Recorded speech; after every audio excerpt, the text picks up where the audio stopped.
Hello दोस्तों, Dalip Hindi short and classes में आपका हार्दिक स्वागत है। दोस्तों, आज की डिक्टेशन एक दैनिक जागरण की संपादकीय डिक्टेशन है।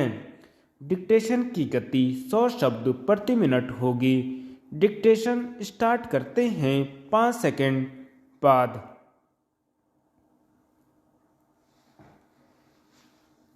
कूटनीतिक कौशल। संयुक्त राष्ट्र सुरक्षा परिषद की ओर से पाकिस्तानी आतंकी अब्दुल रहमान मक्की को वैश्विक आतंकवादी घोषित किया जाना पाकिस्तान के साथ चीन के मुंह पर भी एक तमाचा है।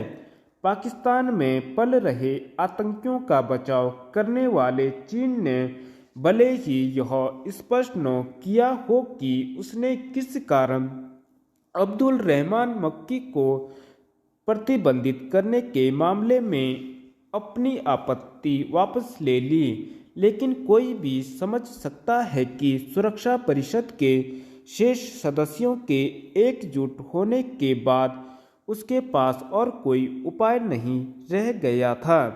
यदि अपनी आपत्ति वापस नहीं लेता तो विश्व समुदाय के बीच उसकी फजीयत होती और साथ ही एक ऐसे देश के रूप में उसकी छवि नए सिरे से बनती जो पाकिस्तानी आतंकियों की ढाल बनना पसंद करता है।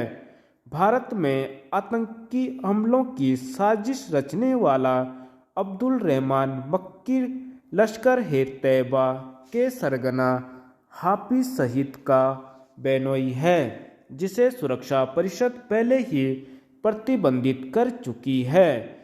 चीन ने मक्की की तरह उसका भी बचाव किया था, लेकिन अंततः उसे मुंह की खानी पड़ी थी।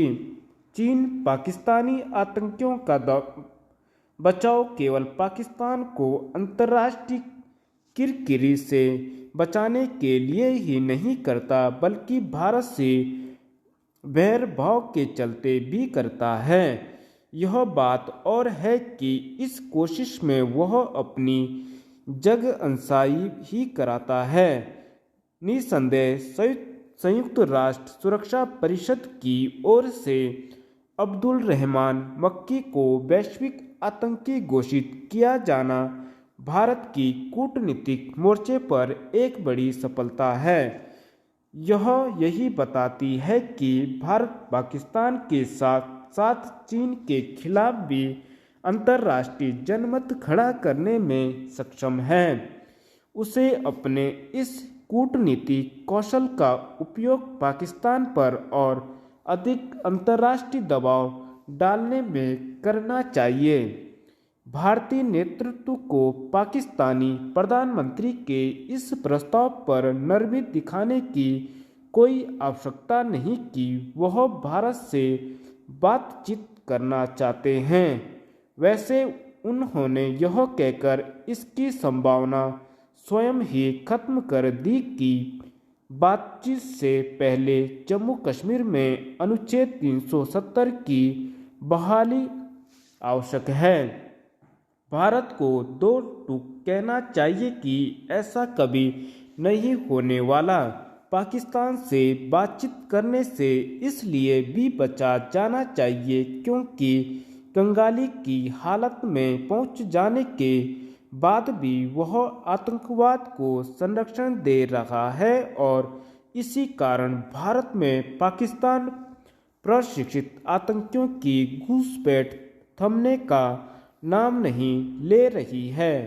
भारत को पाकिस्तान के साथ चीन पर भी दबाव बनाए रखने के साथ आतंकवाद के मामले में उसके दोहरे मानदंडों को उजागर करते रहना चाहिए, क्योंकि उसने 4 और पाकिस्तानी आतंकियों को संयुक्त राष्ट्र सुरक्षा परिषद की काली सूची से बचाने के लिए अड़ंगा लगा रखा है।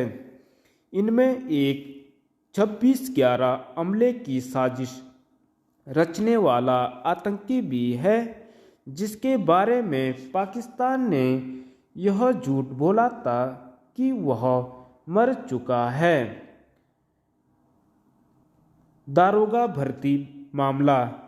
उत्तराखंड में पिछले कुछ महीनों में जिस तरह एक के बाद एक भर्ती घोटाले सामने आए हैं, उससे कई यक्ष प्रश्न खड़े हो गए हैं जिनका जवाब हर हाल में खोजा जाना चाहिए।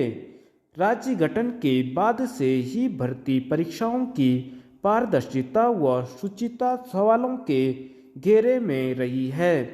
राज्य की पहली निर्वाचित कांग्रेस सरकार में पटवारी भर्ती घोटाले से संकेत मिलने लगे थे कि नकल माफिया व्यवस्था पर सेंध लगा चुका है, लेकिन सरकार चेती नहीं।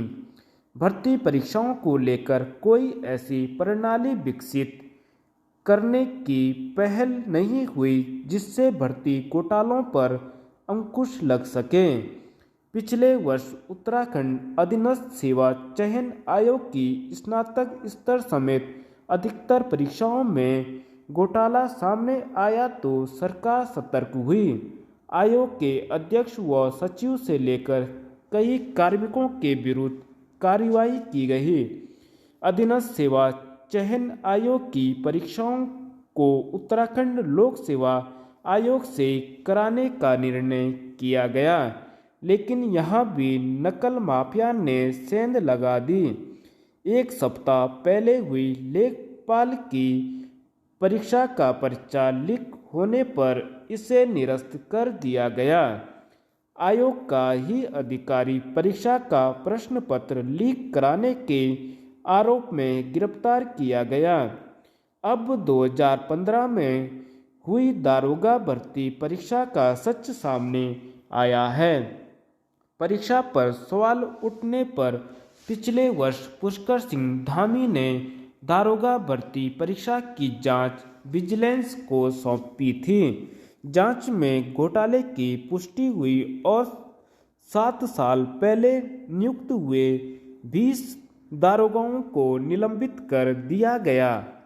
आरोप है कि पैसे देकर इन परीक्षाओं ने दारोगा परीक्षा पास की थी।